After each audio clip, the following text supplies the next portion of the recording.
Hi everyone, I'm Elias Izadeh from DataChef, and today I'm going to show you how to build a machine learning CI/CD pipeline with GitLab and AWS SageMaker.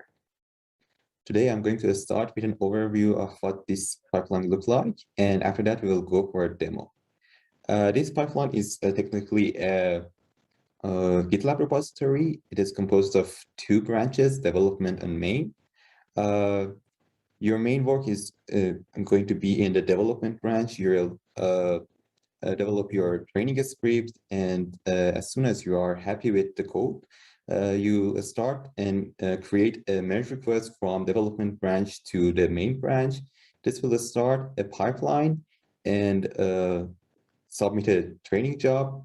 And if you are happy with the result, you can go accept this merge request, and it will automatically deploy the latest model. So we'll have a real-time inference.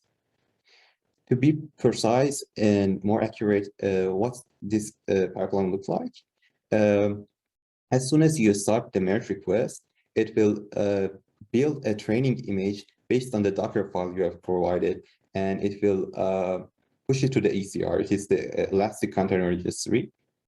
And you will have this Docker image in ECR. And based on the training script that you have provided in your repository, and this image and the data that is located in the S3, it will submit a training job, and it will comment the submission report in the merge request page. As soon as the training job is finished, it will comment the performance metrics in the same merge request page, and also update a log file that is located in S3, so we'll have a complete history of what happened so far in your training job.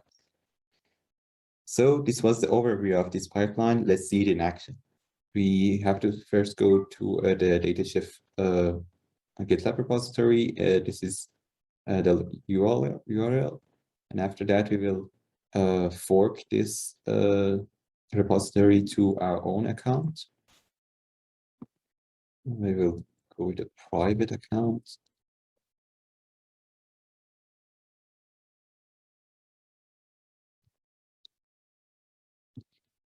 After that, we first need to configure some repository variable.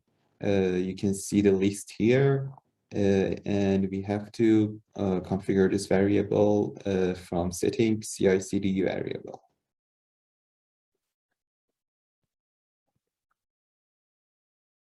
As you can see, we define our variables. They are not protected, so we can use them in our pipeline normally.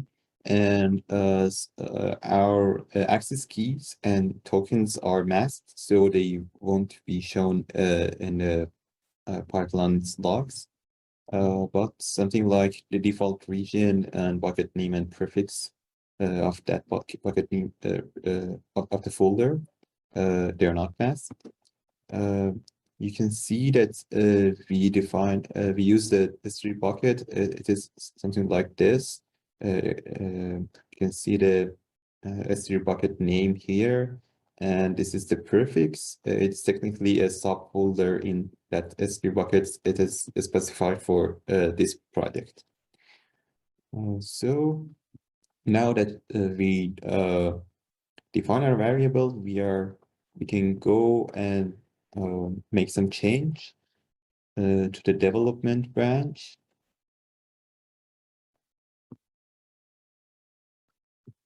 For example, here we are going to change this training job, and just a simple change. We are going to change this hyperparameter here from 50 to 150.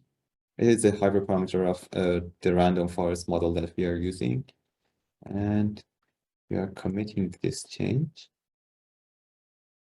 And now we have changed our development branch. We can create a merge request from development to main. Just don't forget to uncheck this delete source branch because we don't want to lose our development branch.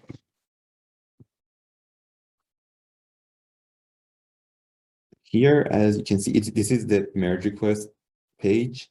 Here you can see a pipeline is started,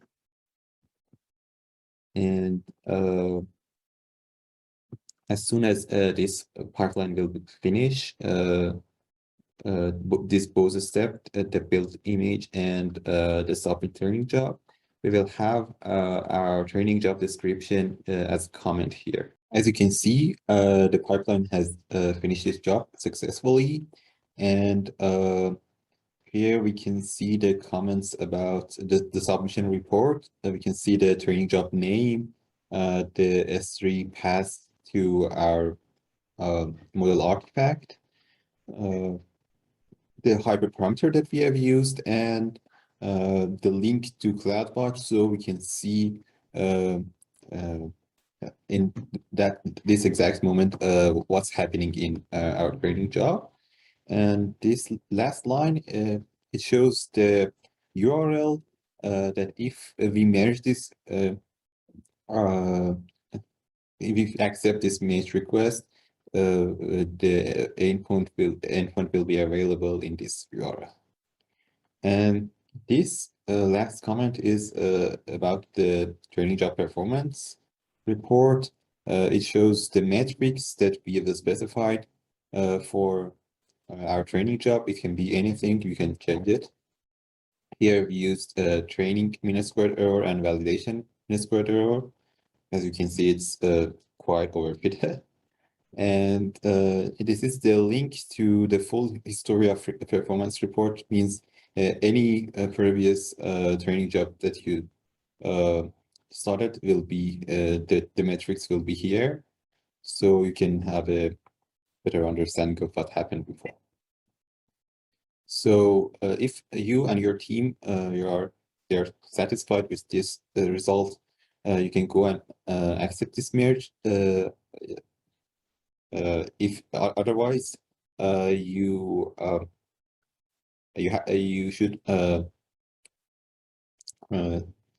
should delete this merge request, or you can add some other commits or change it.